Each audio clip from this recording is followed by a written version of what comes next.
Hello, welcome back to Mountain Gym Card Collectibles. Hope you're having a great week so far. So today I'm taking another break from doing previews. And the reason why is because I just want to ask, the people who view my episodes. I'm very thankful that you do. Just want to ask a simple question. And what is that question? Well, it's so easy. Are you having fun? I mean, and when I say that, when you look at your sports cards these days, is it like looking at your monthly gas bill? Is it like looking at, maybe the big, massive mortgage bill?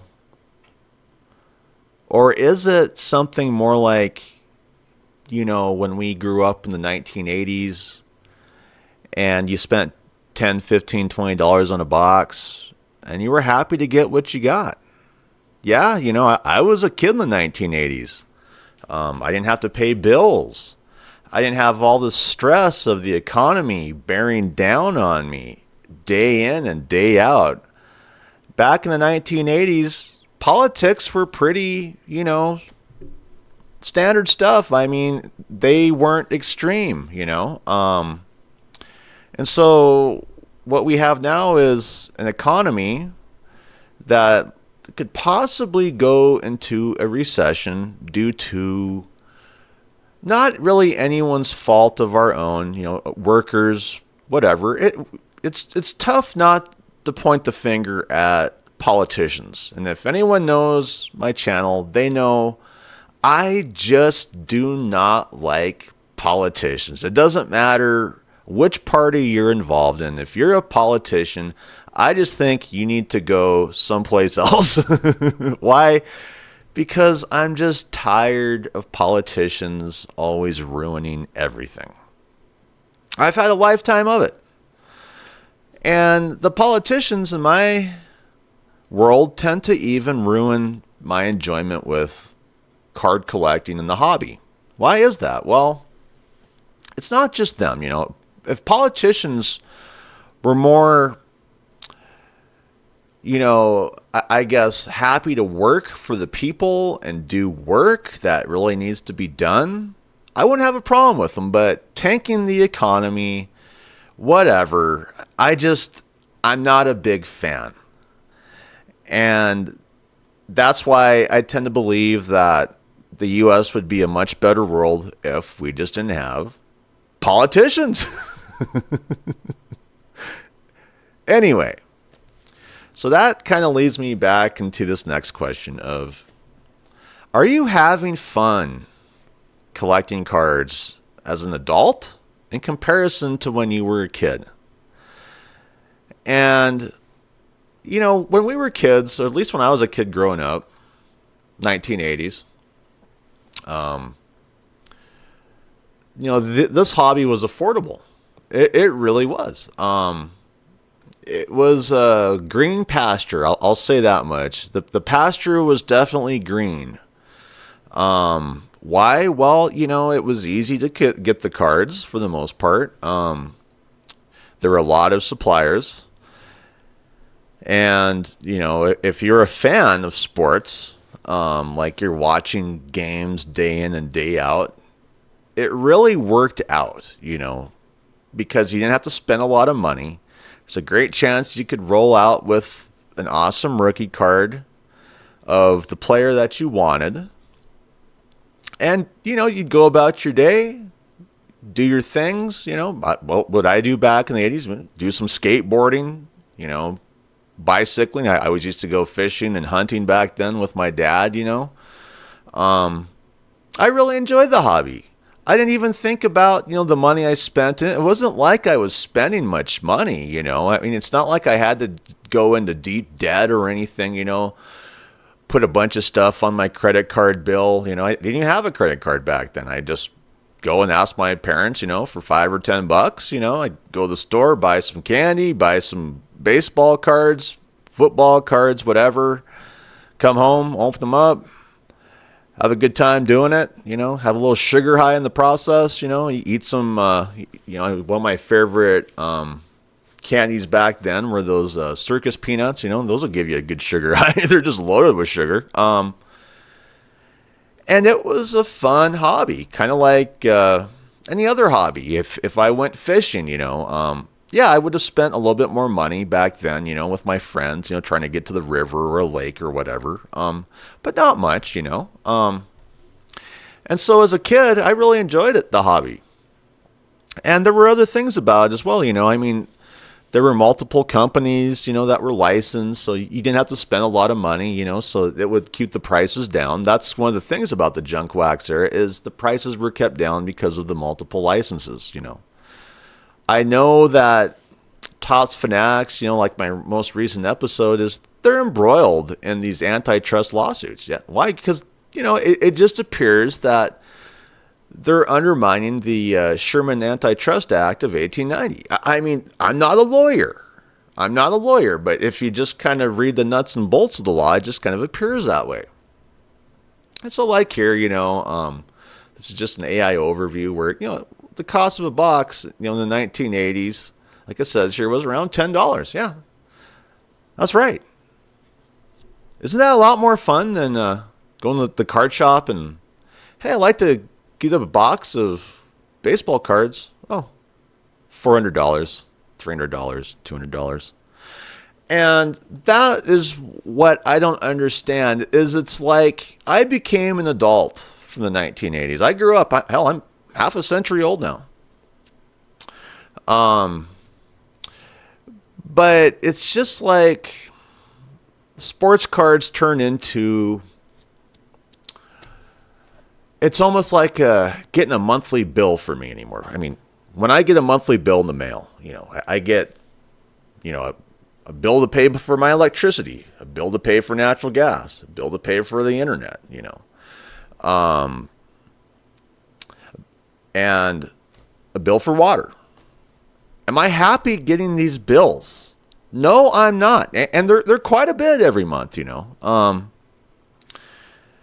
and you start to add in everything else, your auto insurance, maintenance for the vehicle, and everything else. And I'm not married, so, I'm a single guy having to do all this. Might be more stressful, if you're married. And what I don't like about this Topps Fanatics Panini ideology is sports cards, let's be honest here, it's more than my bills every month. I mean, if I compare a box of sports cards to my electricity bill is not pretty. But I'm going to be paying a hell of a lot more for those sports cards. Doesn't make that box of sports cards fun.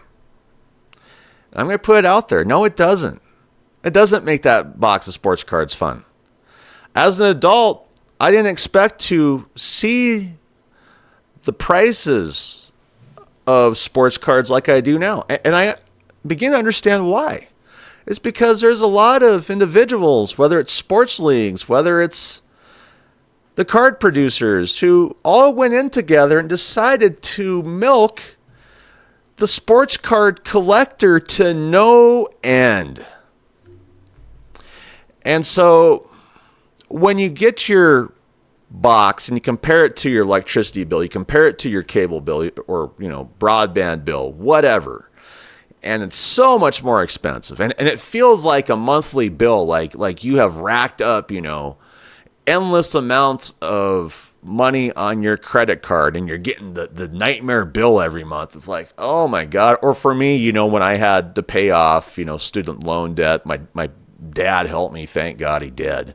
With those graduated payments. If you ever go into student loan debt, do not get on the graduated payment plan because it will kill you. It almost killed me and my dad. Why? Because every month on the graduated payment plan, it would shoot up another $100 and then another $100. It was just a nightmare year in and year out. And you can't get away from those student loans. But I had fun in college. Can't say I didn't. I learned a lot. But after college, paying that bill, it was not fun at all. And this is why I want to talk about this today is, if you are selling singles cards on eBay, wherever, I'm sure you're noticing that you're selling a lot less. If you're selling slabs, I'm sure you've probably noticed that people are buying fewer.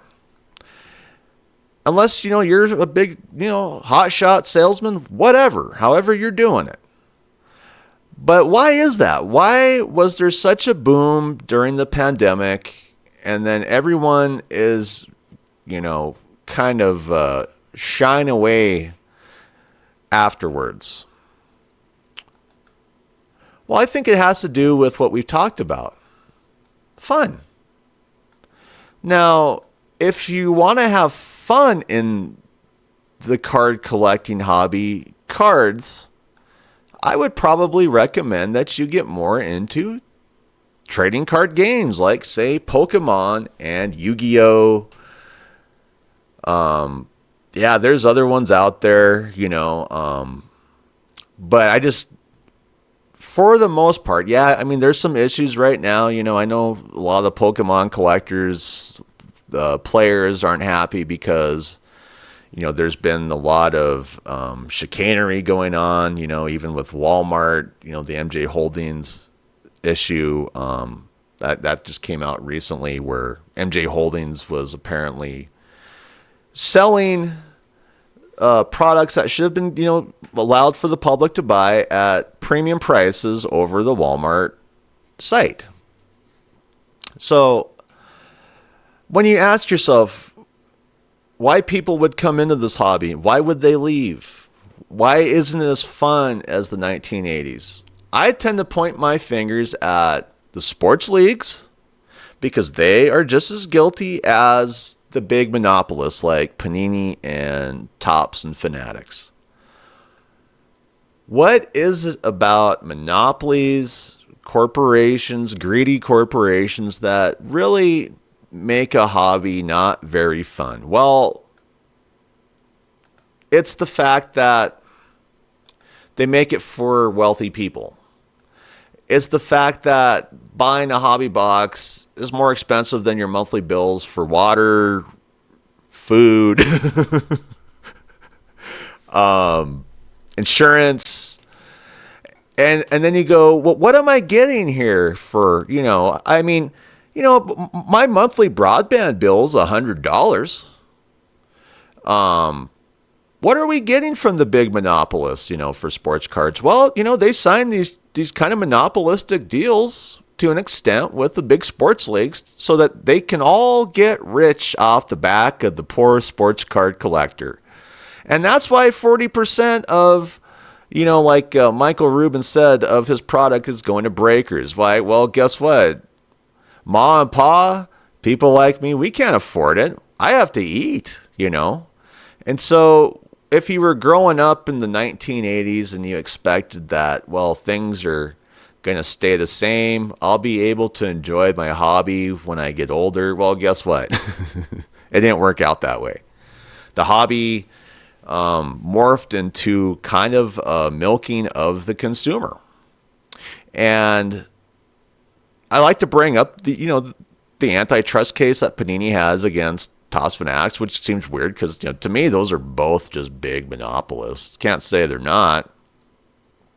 But, and then, I went over one yesterday. There's an individual who's piggybacking off the Panini, lawsuit as well against Topps Fanatics.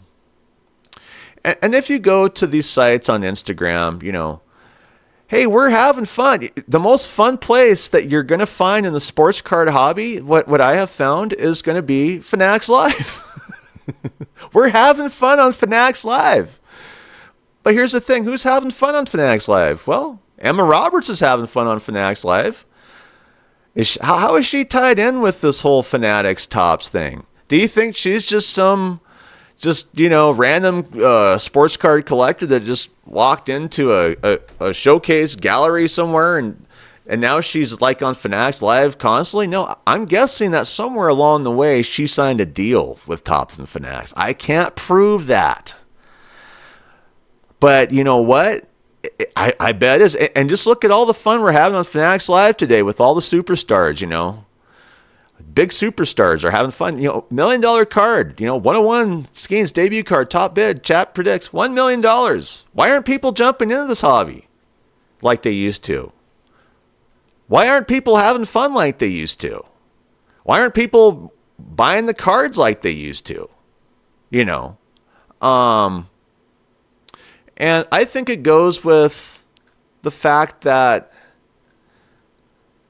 this industry has morphed into something that it never was. It was always something that was affordable and fun and, something that, most people could afford. And now it's turned into something that is a nightmare. And it's a nightmare for a lot of people. You have people that go into big, heavy debts with this hobby now. They go bankrupt. You have, people who are devoting so much money into breaks that, they go bankrupt.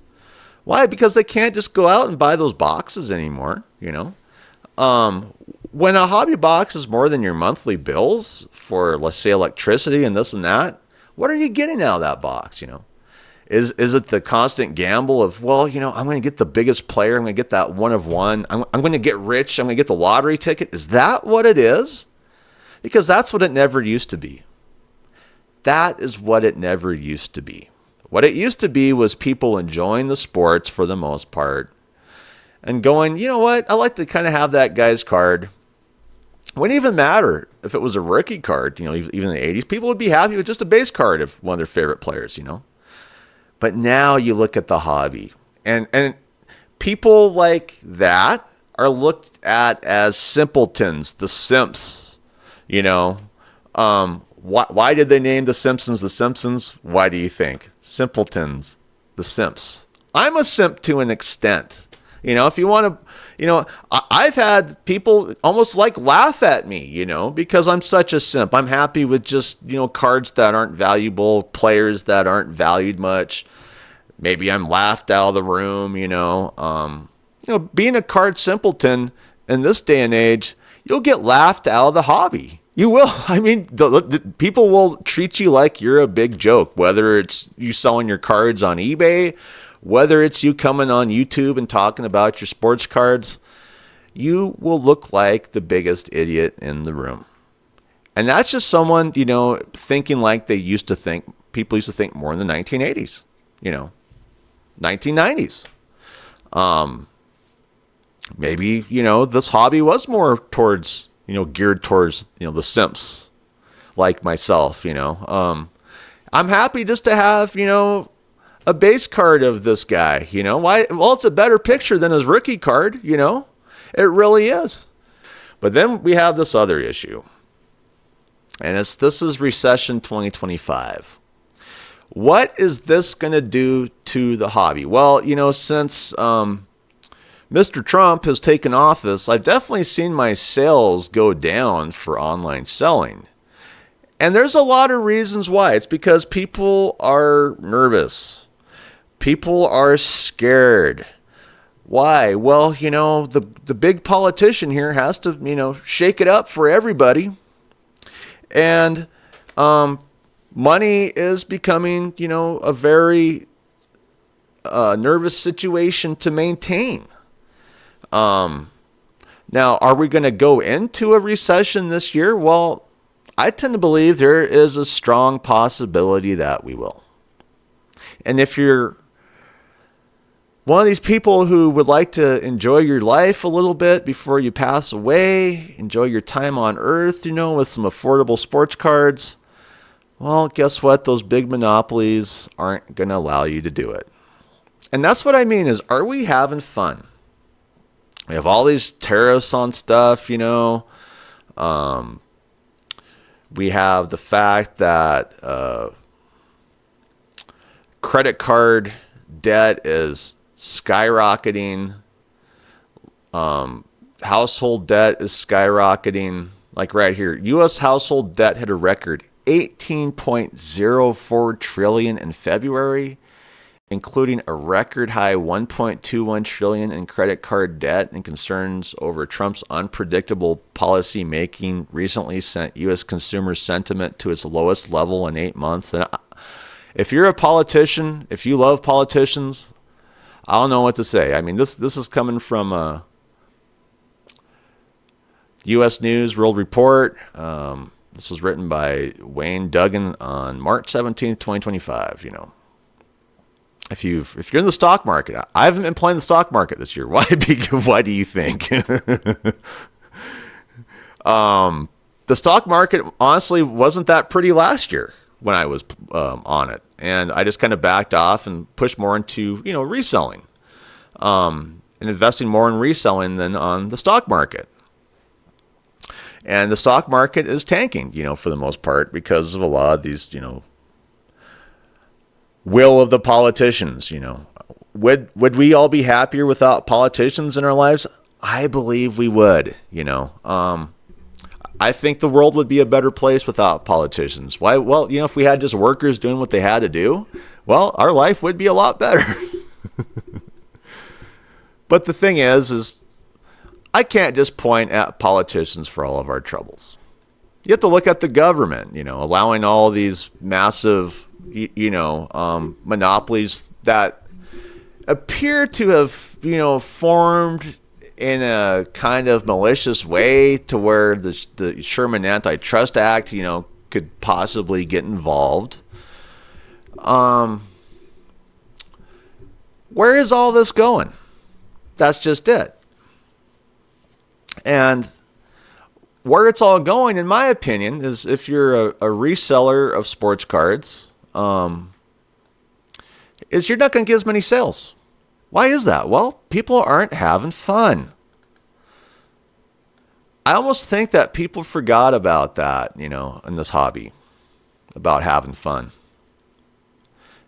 What is it about, when I used to go fishing with my dad when I was young, I loved it. It was as fun as can be. I mean, out in the boat, catching fish, we're out there on windy days, getting water splashed on us. It was an adventure. It was fun. I can't say it was never fun. I mean, my dad would kind of, bring up the fact that, it costs quite a bit of money to go fishing. Even in the 1980s, it cost quite a bit of money to go fish in a boat. You're spending a lot of money for insurance, gas, just everything, camping. But it was fun. Sports cards were fun. Can't say they weren't. Why were sports cards so fun, back then? I don't know. Other than the fact that they were affordable, the corporations didn't have this endless monopoly that they just lob on us with all these big costs and this and that, to where your sports card bill could be significantly higher than your mortgage, your insurance, your utilities every month, your food. And I think that's wrong. And that's where I agree with these antitrust lawsuits, is I believe that this monopolistic behavior is ruining the hobby. Who's having fun? Well, the people on Fanatics Lives are having fun, supposedly. All the big superstars whooping it up, whoop, whoop, whoop, every time they hit a big card, but they're big superstars, That's what everyone expects. I mean, to me, it's just PR. It's, that's what Fanatics Live is. Are you having as much fun as the people on Fanatics Live when you're ripping your boxes? Are you getting everything you want? Would you be happier as a simpleton in the 1980s just getting a base card of the player you've been watching, game after game after game after game? And that is what, to me, the hobby needs to get back to. It needs to get back to supporting the fans more than supporting the monopolies. I'm just putting that out there, Because at this point, it just feels like the monopolies are sucking all the oxygen out of the room, with all of their dreams of becoming this worldwide, empire of billions of dollars. But what are the collectors and fans and really getting out of it? And at the end of the day, if you collect cards, and we saw it kind of boom up during the pandemic, and we asked ourselves, why did it boom up? Why were there people in, and why did they leave? Well, I pointed the fingers at why they left. It's because they're not having any fun. It's as simple as that. And if you're not having any fun, it's time to hit the road. Anyway, hope you enjoy this episode. Hope you tune again for the next episode of Mountain Gym Card Collectibles. Thank you to all of my subscribers. Thank you to everyone who is viewing the show. And if you haven't subscribed yet, please subscribe so I can continue to improve the channel. And I won't have to work for free for Google and YouTube forever. Anyway, I'm out of here. Bye.